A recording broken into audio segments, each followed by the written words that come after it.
In 1976, the animation company Nag, whose previous production credits included Moonlight Mask, Astro Ganger, and Chargeman Ken, produced their first and only live-action TV series, Battlehawk. Based on characters from a manga by Ken Ishikawa, this tokusatsu hero show would premiere on October 4, 1976, and go on to have a 26-episode run on Tokyo Channel 12, which today is known as TV Tokyo. Inspired by the popularity of the kung fu movie genre in Japan during this period, Go Nagai repurposed the Tomahawk Three Brothers from Ken Ishikawa's Kaiju Shuffle manga to tell a brand new story in Battlehawk.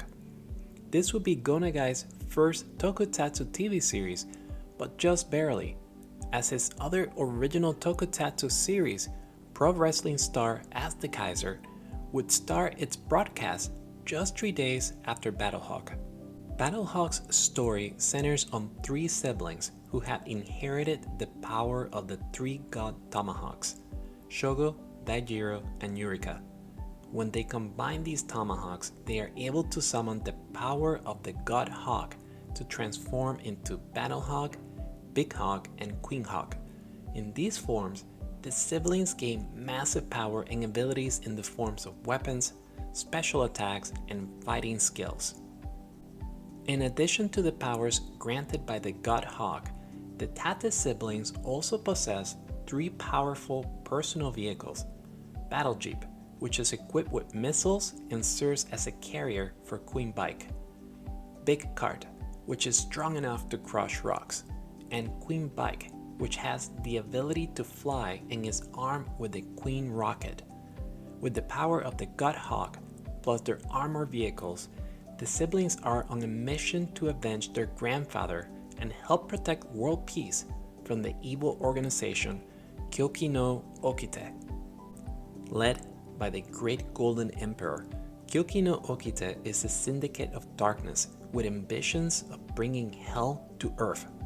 Their mission is to disrupt peace and force the world into chaos in order to create the strongest and greediest humans. To accomplish this, the Great Golden Emperor deploys 5 field executives throughout the world, including Koki Taijin, who oversees the Asian region and is responsible for killing the Battlehawk siblings' grandfather. The other members of the Big Five executive group include Dark Iron Man, who is in charge of North America, White Tiger Priest in the African continent, Green Demon, who oversees the Australian continent, and the Blue Dragon Knight, who rules Western Europe. They are supported by various terror fighters, who oversee specific operations, and their foot soldiers, the Demon Soldiers. As ambitious as the setup for the story is, low television ratings resulted in Battlehawk ending its run early with episode 26. This led to only 2 of the Kyoki no Okite's Big Five executives being used in show, and a rush ending centered on the destruction of their Japanese branch. This left the door open for future stories, but most likely we'll never get a true conclusion to Battlehawk's broader story as presented in the TV series.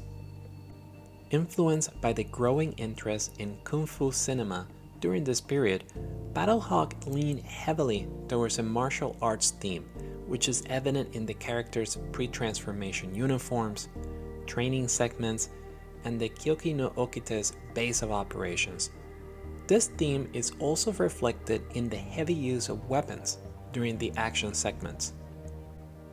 The series' fight scenes also tend to have a more violent streak to them than the average tokusatsu hero show from this era, with the Battlehawk teams slashing enemies brutally with their weapons. They also display no mercy when taking on certain enemies, who would end up getting slashed multiple times in particularly aggressive sequences that stood in sharp contrast to Toei's more explosive duels.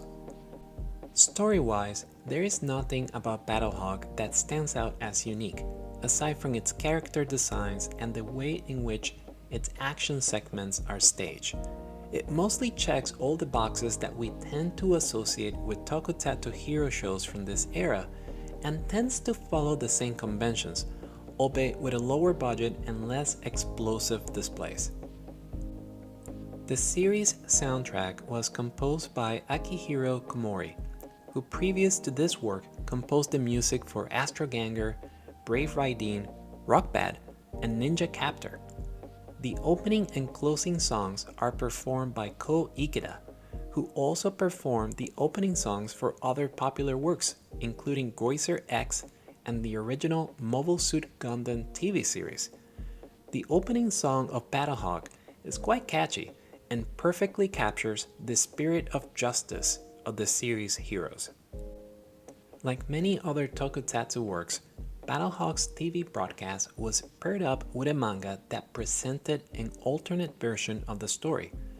This rendition of the story appeared in Adventure King between 1976 and 1977 and was drawn by Ken Ishikawa.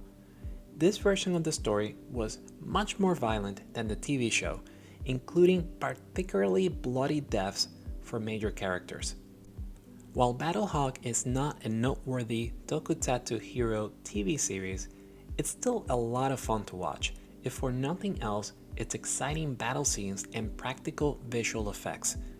In a way, it could be said that this series was representative of the ending of the tokusatsu boom and a transition from characters that were simply driven by their sense of justice and to ones with more complex motivations.